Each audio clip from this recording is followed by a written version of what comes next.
switch on your TV set and let's get right straight into it. Well, today we're going to be looking at something interesting, and of course that is to do with the secular economy. When you talk about secular, is it a secular like God and secular circle, the secular? Yeah, well, of course, actually during this year in Jan, the government actually looked into the circular economy roadmap as a tool for sustainable development initiatives in Uganda. We're talking about recycling. We are talking about using our available resources. Yeah, and of course, like I said, minimizing waste and promoting recycling. How many of you on a daily take initiative, actually, if you're to be honest? Because I'm very, very, very certain I've really been keen on the dumping sites that we have. You know, there is recyclable and there is waste. I mean, where do you throw the trash? Where do you throw the trash? I mean, it is very, very clear and spot on the instructions that are given to us. So definitely there is a lot that we have to do if at all we are to move this initiative far and wide. Yes, so we're going to be looking at the circular world, looking at recycling. We've talked about it over and over and again. But of course, we've seen different initiatives come into place. And we've seen people use these products for manufacturing, for recycling, for manufacturing even more usable materials. Talk about earrings, talk about very many things. Yeah, I saw actually a house that was fully constructed using bottles. So you can imagine now this circular economy is a closed-up system that efficiently uses resources, minimizes waste, and promotes recycling. It also addresses addresses environmental challenges by reducing extraction waste and pollution, while creating economic opportunities for growth and innovation and job creation. Like I had said. Most of us do not know the dumping, because if you know the reason as to why we have blockages in our drainage system, it's because of these bottles, the plastic bottles that we throw, the plastic veras that we throw around. Yeah, it is easy to just have a bottle and just throw it there. So at the end of the day, we are the ones complaining, oh, the drainage system is so bad. It is your responsibility to put the trash where it's supposed to be. Okay? Because you've seen people collecting bottles and you wonder, why are they collecting these bottles though? They are taking them to be recycled, to be used for useful purposes. So let's use the available resources to protect our environment. Yeah, water is contaminated, the air is already contaminated, there is a lot of global warming. Do we need that? Yeah, I don't think we do need that. Well, of course, still on this roadmap, Albert Arijabu, who is the Assistant Commissioner for Policy and Regulation at the Ministry of Water and Environment, say that the circular economy roadmap currently being popularized provides the country an opportunity to integrate various isolated frameworks, strategies, and policies into cohesive and a unified system. Yeah, talk about policies, talk about laws. That we said that they talked about the Kavera ban. Nothing was done. Just worked for a few months and boom, we're back on Kavera. So it talks about plastics, recycling plastics. I don't know really if this roadmap is really going to work as they assume it's going to. Well, we shall know with time. Now, of course, providing insights into the model itself, Rijabu describes it as an old wine in a new bottle. Yeah, that is what it's all about. You're conserving the environment and at the same time the economy. Okay. However, he also emphasized that the model brings additional advantages, including increased funding opportunities for both government and the private sector. Talk about climate change funding. We need that as well. So definitely. Well, of course, Divana Milenga, the principal program coordinator of African Circular Economy also pointed out that the current national policy prioritizes environmentally friendly industries, but falls short of fully embracing circularity. Of course, she also highlighted limitations in regulation, awareness, infrastructure, and waste management as contributing factors. So that is the reason as to why there is a lot of pollution happening into the country. People do not know the importance of recycling these these waste, I may say, plastics and polythene bags. We've seen someone use the plastics to make briquettes. Can you imagine? This helps innovation.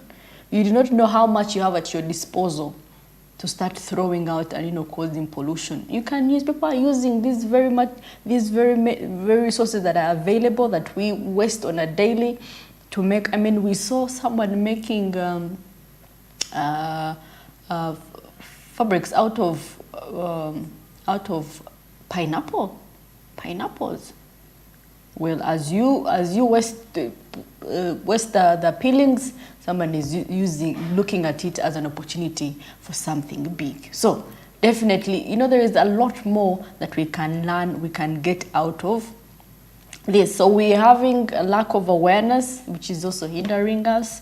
Very many things that, but otherwise, I think if we really are strategic enough, we can do this. Now, of course, Uganda has a green growth development strategy that was established in 2017, accompanied by the complementary roadmap. And this strategy emphasized 5 key areas of investment, that is in agriculture, natural capital management, green cities, that is urban development, transport, and energy.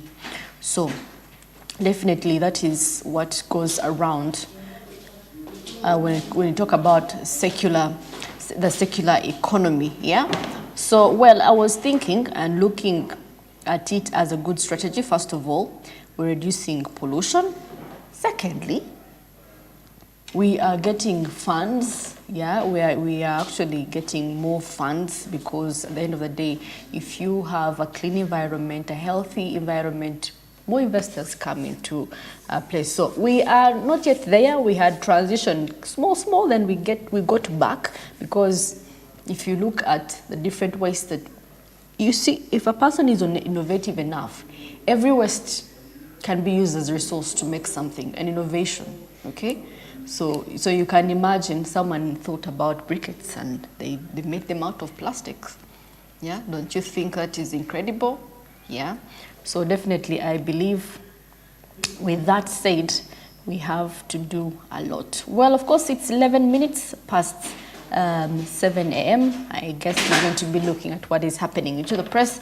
A lot has been happening late over the weekend. As you were asleep, as you were enjoying the weekend, stories were being made.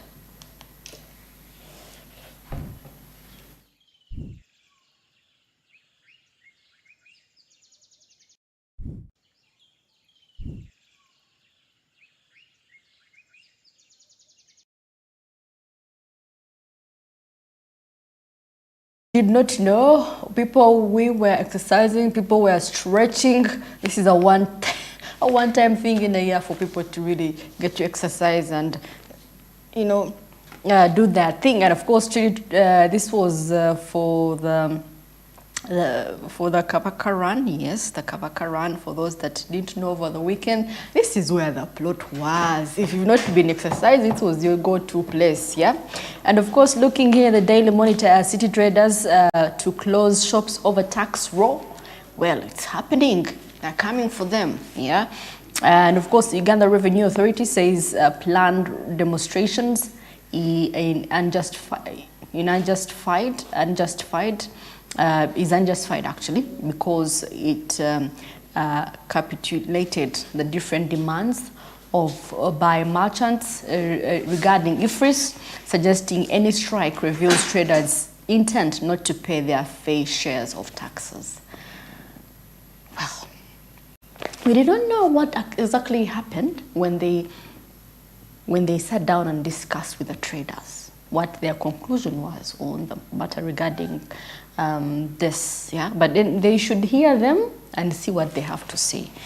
Yeah, otherwise, abantu bagenda kukola lero akasente. You'll find if you're going to buy tomatoes, what?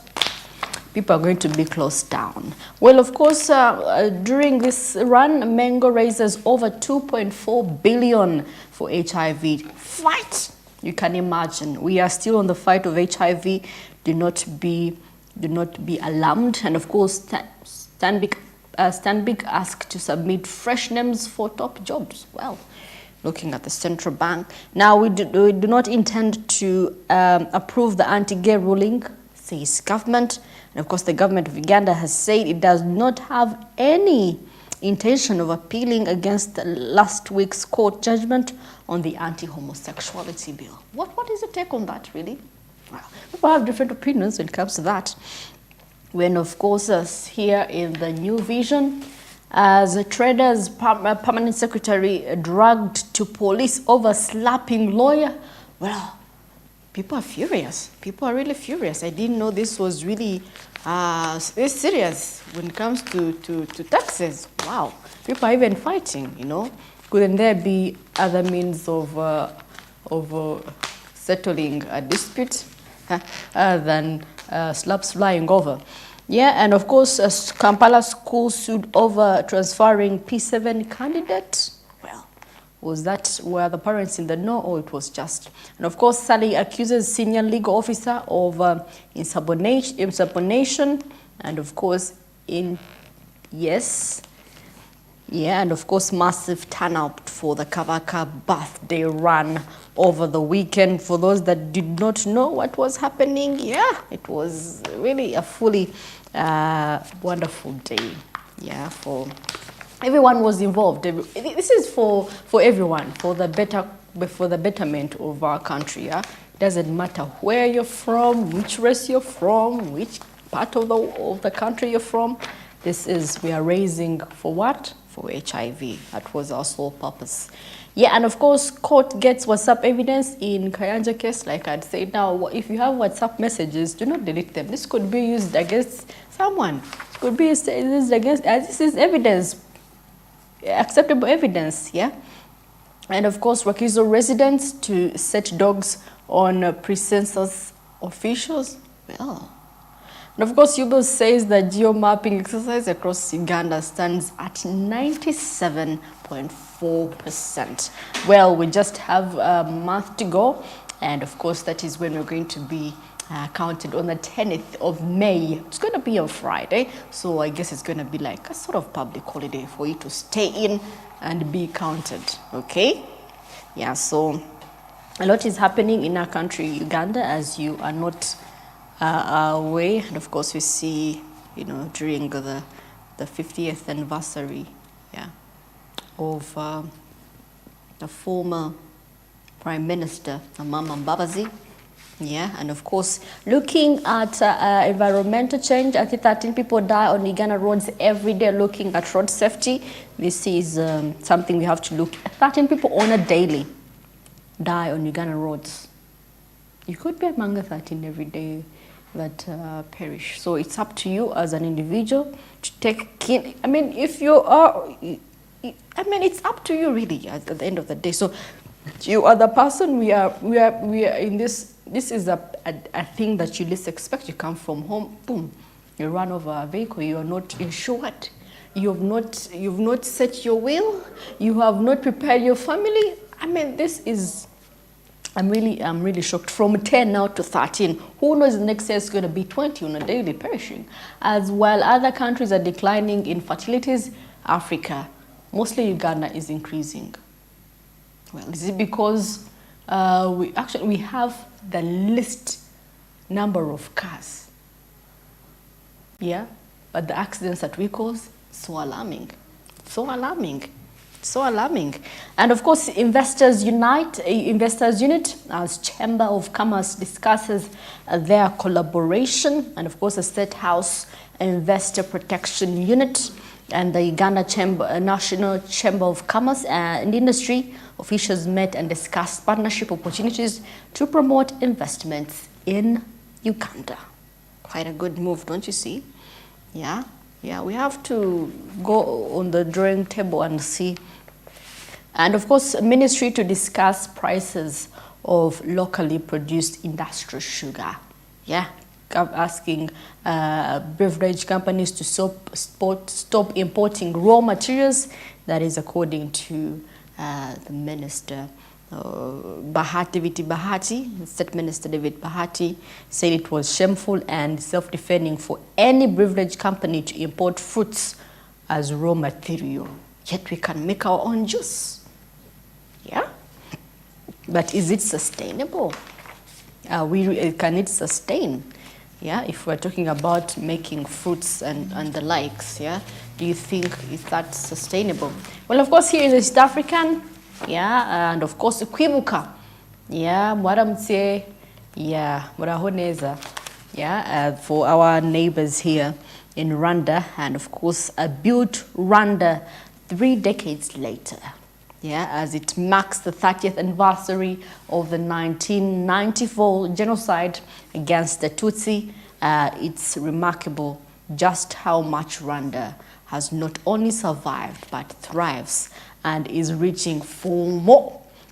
I'm very sure for those that have relatives there, they were there to remember this day. And of course, looking at leaders' call for the East African Community Summit of the next Secretary General. Of course, the outgoing SG Secretary General was recalled by Kenya upon nomination as an ambassador to Moscow. Yeah, that is Caroline Mweke will take his place. Yeah, and of course, petitioners to appeal anti-gay law upheld by Ugandan court, making headlines on the front page actually. Yeah, and yeah, still here, Kwibuka, 30 years, remembering the 30 years, yeah, looking at the transition, at now at 56 billion, the national budget of Rwanda in francs in 1995. Wow, it was quite it's a lot of money. It's quite a lot of money for a small country. Small but big, yeah. Small but weak in ways. And of course, Somalia constitutional review always rises dust before calm.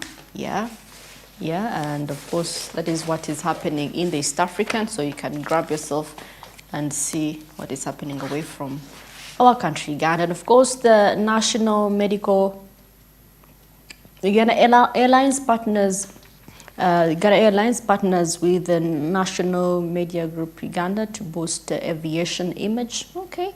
And of course, Museveni routs Mbabazi for supporting liberation struggle. Okay. All right. All right. Yeah, traders close shops over tax row. Yeah, for those that weren't in town over the weekend. China gifts Uganda 4 billion malaria drugs. And of course, the Minister of Health, Health Minister Dr. Jan Ruth Cheng, is optimistic that a new assortment of Chinese anti-malaria drugs worth 4 billion will help the country fight against the disease. Well, you must know malaria is still on. There is also a surge of yellow fever. It's a lot happening actually in our country, Ghana. So you have to be alert. Do the requirements. If they say have a mosquito net, have it on. If they say cut bushes around, have it on. Close windows early, have it on. It's for the good of you. And of course, here, government multi-billion projects stall in bushes in Chegegwa. Okay, that is happening. Social investments. According to the Agriculture Cluster Development Project, that report of the 2023, Chegegwa Twehayo Saco's total in investment was at 298.5 million for milling, shelter, and maize mill. And of course, Chaka Cassava Growers and Processors Association had 298.5, while Kasule Coffee Producers Group had 268.6 million.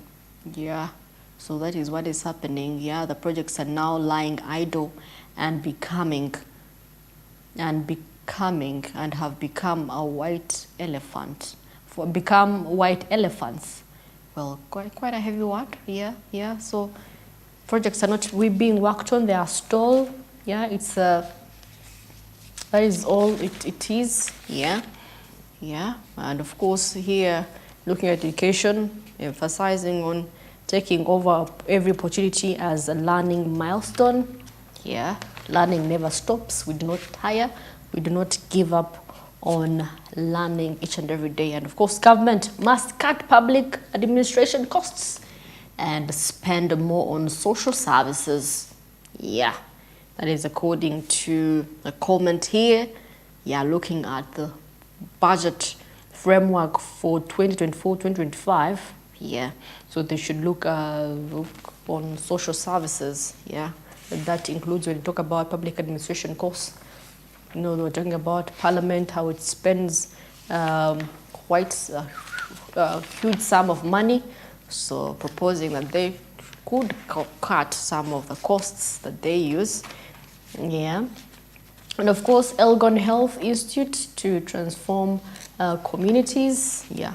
So a lot happened over the weekend. Yeah. And sports happened and we're entertained. A lot really happened. I can't say that at least you were able to enjoy your weekend. That is it. Now, of course, 24 minutes past 7 a.m. We're going in for a short commercial break. I'll be back with what is happening in East Africa still and across the borders of Africa. Today's news. Stay tuned.